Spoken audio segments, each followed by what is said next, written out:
Hi hello friends, welcome back to my channel. ಯಾರಾದರೂ ಹೊಸಬ್ರು ನನ್ನ ವೀಡಿಯೋನ ನೋಡ್ತಾ ಇದ್ದರೆ ಸಬ್ಸ್ಕ್ರೈಬ್ ಮಾಡ್ಕೊಂಡು ನೋಡಿ. ಹಾಗೆಯೇ ಸಬ್ಸ್ಕ್ರೈಬ್ ಮಾಡ್ಕೊಳ್ದೇ ನೋಡ್ತಾ ಇರೋಂಥವ್ರು ಸಹ ಸಬ್ಸ್ಕ್ರೈಬ್ ಮಾಡ್ಕೊಂಡು ನೋಡಿ. ಇವತ್ತು ನಾನು ಮಾಡ್ತಾ ಇರೋಂಥ ರೆಸಿಪಿ ಬಂದು soya chunks pulao. Soya chunks ಪಲಾವ್ನ ಮಾಡೋದಕ್ಕೆ ಅಂತ ನಾನು ಶುಂಠಿ, ಬೆಳ್ಳುಳ್ಳಿ, ಪುದೀನ ಸೊಪ್ಪು, ಕೊತ್ತಂಬರಿ ಸೊಪ್ಪು, ಮೆಣಸಿನ್ಕಾಯಿ, ಖಾರಕ್ಕೆ ಎಷ್ಟು ಬೇಕೋ ಅಷ್ಟು ಮೆಣಸಿನ್ಕಾಯಿನ ಇಟ್ಕೊಂಡಿದ್ದೀನಿ. ಇದನ್ನು ನುಣ್ಣದಾಗಿ ಪೇಸ್ಟ್ ಮಾಡ್ಕೋಬೇಕಾಗುತ್ತೆ. ಹಾಗೆಯೇ ಒಗ್ಗರಣೆಗೆ ಒಂದು 2 ಈರುಳ್ಳಿ, ಒಂದು ಸ್ವಲ್ಪ ಕೊತ್ತಂಬರಿ ಸೊಪ್ಪು, ಒಂದು ಟೊಮೊಟೊ ದಪ್ಪು ತೊಗೊಂಡಿದ್ದೀನಿ. ಇದು ಓಲ್ ಸ್ಪೈಸಸನ್ನು ತೊಗೊಂಡಿದ್ದೀನಿ ಒಗ್ಗರಣೆಗೆ ಅಂತ. ಹಾಗೆಯೇ ಈಗ ಮಸಾಲೆ ಪುಡಿಗಳನ್ನು ಒಂದು ಸ್ವಲ್ಪ ಅರಿಶಿನ, ಒಂಚೂರು garam masala, 1 spoon biryani masala, 1 spoon chilli powder, 1.5 spoon ಆಗೋಷ್ಟು ಧನಿಯಾ ಪೌಡರ್ನ ತೊಗೊಂಡಿದ್ದೀನಿ. ಸೋಯಾ ಚಂಕ್ಸ್ನ ನಾನು ಬಿಸಿನೀರಲ್ಲಿ ಚೆನ್ನಾಗಿ ನೆನೆಸಿ, ಉಪ್ಪು ಮತ್ತು ಅರಿಶಿನ ಹಾಕಿ ನೆನೆಸಿ ಚೆನ್ನಾಗಿ ನೀರನ್ನೆಲ್ಲ ತೆಗೆದು 1-2 ಸಲ ತೊಳೆದಿಟ್ಕೊಂಡಿದ್ದೀನಿ. ಈಗ ತೊಗರಿಕಾಳು ಸೀಸನ್ ಆಗಿರೋದ್ರಿಂದ ತೊಗರಿಕಾಳನ್ನ ತೊಗೊಂಡಿದ್ದೀನಿ. 2.5 ಗ್ಲಾಸ್ ಆಗೋಷ್ಟು ಅಕ್ಕಿನೂ ತೊಗೊಂಡಿದ್ದೀನಿ. ಒಂದು ಅರ್ಧ ಕಪ್ ಆಗೋಷ್ಟು ಮೊಸರನ್ನ ತೊಗೊಂಡಿದ್ದೀನಿ. 2 ಸ್ಪೂನ್ ತುಪ್ಪನ ತೊಗೊಂಡಿದ್ದೀನಿ. ಈಗ ಫಸ್ಟಿಗೆ ತೋರಿಸಿದ್ದಂಥ ಹಸಿಮೆಣಸಿನ್ಕಾಯಿ, ಕೊತ್ತಂಬರಿ ಸೊಪ್ಪು, ಪುದೀನ, ಶುಂಠಿ, ಬೆಳ್ಳುಳ್ಳಿ ಎಲ್ಲ ಸೇರಿಸ್ಕೊಂಡು ಪೇಸ್ಟ್ ಮಾಡ್ಕೊಂಡು ಇಟ್ಕೊಂಡಿದ್ದೀನಿ. ಹೀಗೆ ಕುಕ್ಕರ್ಗೆ 1-2 ಸ್ಪೂನ್ ಎಣ್ಣೆ, 2 ಸ್ಪೂನ್ ತುಪ್ಪ ತೊಗೊಂಡಿರೋಂಥದ್ದನ್ನ ಸೇರಿಸ್ಕೊಂಡು ಓಲ್ ಸ್ಪೈಸಸ್ನ ಹಾಕ್ಕೊಂಡು ಒಂದು 30 ಸೆಕೆಂಡ್ ಇದನ್ನು ಲೋ ಫ್ಲೇಮಲ್ಲಿ ಫ್ರೈ ಮಾಡ್ಕೋಬೇಕಾಗುತ್ತೆ. ಇದೆಲ್ಲ 30 ಸೆಕೆಂಡ್ ಫ್ರೈ ಆದ ನಂತರ ಇದಕ್ಕೆ ಕಟ್ ಮಾಡಿ ಇಟ್ಕೊಂಡಿರೋಂಥ ಈರುಳ್ಳಿನ ಸೇರಿಸ್ಕೊಬೇಕು. ಈರುಳ್ಳಿನ ಸೇರಿಸ್ಕೊಂಡು ಚೆನ್ನಾಗಿ ಸ್ವಲ್ಪ ಕಲರ್ ಚೇಂಜ್ ಆಗೋ ತನಕ ಫ್ರೈ ಮಾಡ್ಕೋಬೇಕಾಗುತ್ತೆ.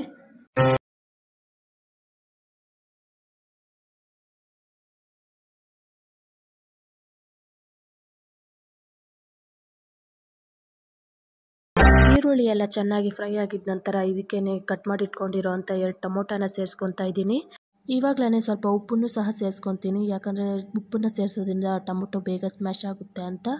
ಉಪ್ಪನ್ನು ಸೇರಿಸ್ಕೊಂಡಿದ ನಂತರ ಮಿಕ್ಸ್ ಮಾಡ್ಕೋಬೇಕಾಗುತ್ತೆ ಚೆನ್ನಾಗಿ 2 ನಿಮಿಷ. ಟೊಮೊಟೊ ಎಲ್ಲ ಸ್ಮ್ಯಾಶ್ ಆಗಿದ ನಂತರ ನಾವು ರುಬ್ಬಿಟ್ಕೊಂಡಿರೋ ಅಂಥ ಮಸಾಲೆನ ಸೇರಿಸ್ಕೊಂಡು ಎಣ್ಣೆ ಎಲ್ಲ ಬಿಡೋ ತನಕ ಫ್ರೈ ಮಾಡ್ಕೋಬೇಕಾಗುತ್ತೆ.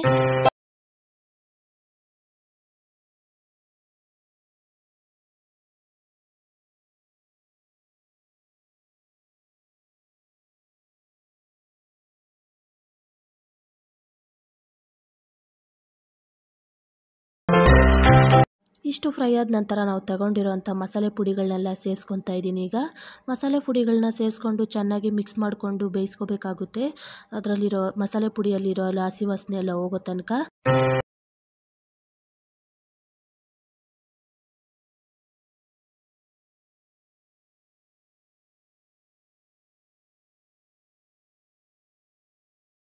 ಈ ಟೈಮಲ್ಲಿ ನಾವು ತೊಗೊಂಡಿರುವಂಥ ಸೋಯಾ ಚಂಕ್ಸ್ನ ಸೇರಿಸ್ಕೊಂಡು ಮಿಕ್ಸ್ ಮಾಡಿಕೊಂಡು, ಈ ಟೈಮಲ್ಲೇ ಸ್ವಲ್ಪ ಕಾಳನ್ನ ತೊಗೊಂಡಿದ್ವಲ್ಲ ನಾವು, ಕಾಳು ಅಥವಾ ಬಟಾಣಿ ಕಾಳು ಯಾವುದಾದ್ರೂ ಸೇರಿಸ್ಕೋಬೋದು ನೀವು. ನಾನು ಹಸಿ ಕಾಳು ಸೀಸನ್ ಆಗಿರೋದ್ರಿಂದ ಕಾಳನ್ನ ಸೇರಿಸ್ಕೊತಾ ಇದ್ದೀನಿ. ನೀವು ಬೇಕಿದ್ರೆ ಬಟಾಣಿನ ಸೇರಿಸ್ಕೊಬೋದು. ಇವಾಗಲೇ ಮೊಸರು ಕೂಡ ಸೇರಿಸ್ಕೊಂಡು ಫ್ರೈ ಮಾಡ್ಕೊಳ್ಳಿ. ಇವನ್ನೆಲ್ಲ ಸ್ವಲ್ಪ ಹೊತ್ತು ಫ್ರೈ ಮಾಡ್ಕೊಂಡಿದ್ದ ನಂತರ ಇದಕ್ಕೆ ನಾನು 2.5 ಗ್ಲಾಸ್ಗೆ 5 ಗ್ಲಾಸ್ ಆಗೋಷ್ಟು ನೀರನ್ನ ಸೇರಿಸ್ಕೊಂಡಿದ್ದೀನಿ.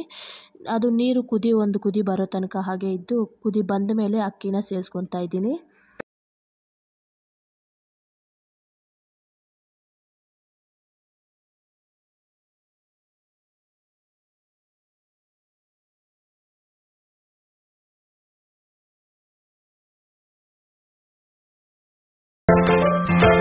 ಇವಾಗ ಇದಕ್ಕೆ ರುಚಿಗೆ ತಕ್ಕಷ್ಟು ಉಪ್ಪನ್ನು ಸೇರಿಸ್ಕೊಳ್ಳಿ. ಮೊದಲೇ ಸೇರಿಸಿರ್ತೀರಿ, ನೋಡ್ಕೊಂಡು ಸೇರಿಸ್ಕೊಳ್ಳಿ.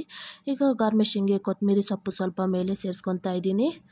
ಈ ಟೈಮಲ್ಲೇ ಖಾರನೂ ಚೆಕ್ ಮಾಡಿ, ಏನಾದರೂ ಖಾರ ಸಾಲಿಲ್ಲ ಅಂದರೆ 1-2 ಮೆಣಸಿನ್ಕಾಯಿನ ಕಟ್ ಮಾಡಿ ಸೇರಿಸ್ಕೋಬೇಕಾಗುತ್ತೆ.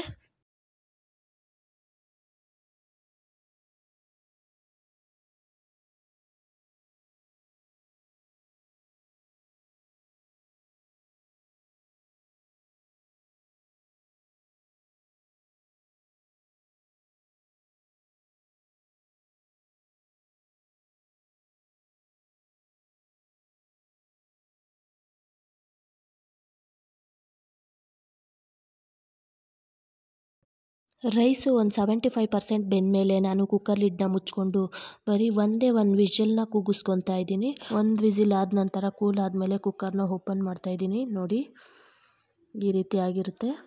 ಇದನ್ನು ಒಂದ್ಸಲಿ ಮಿಕ್ಸ್ ಮಾಡಿಕೊಂಡು ಸರ್ವ್ ಮಾಡಿಕೊಂಡ್ರೆ ರೆಡಿಯಾಗಿರುತ್ತೆ. ಇದ್ರ ಜೊತೆಗೆ ರಾಯ್ತ ಮಾಡಿಕೊಂಡ್ರೆ ಇನ್ನೂ ಚೆನ್ನಾಗೇ ಇರುತ್ತೆ. ನಾನೇನು ರಾಯ್ತ ಮಾಡಿಲ್ಲ. ಯಾರಿಗೆಲ್ಲ ಈ ರೆಸಿಪಿ ಇಷ್ಟ ಆಯಿತು ಅಂತವರು ಒಂದು ಲೈಕ್ ಕೊಡೋದನ್ನ ಮರಿಬೇಡಿ. ಹಾಗೆಯೇ ನಿಮ್ಮ ಫ್ರೆಂಡ್ಸ್ ಆ್ಯಂಡ್ ಫ್ಯಾಮಿಲಿಗೆ ಶೇರ್ ಮಾಡಿ.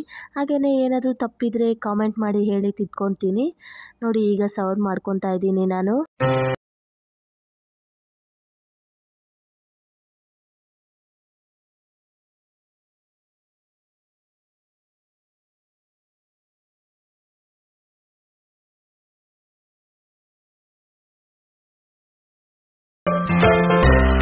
ನೀವು ನಿಮ್ಮ ಮನೇಲಿ ಮಾಡಿಕೊಂಡು ಯಾವ ರೀತಿ ಬಂತು ಅಂತ ಕಾಮೆಂಟ್ ಮಾಡಿ ಹೇಳಿ.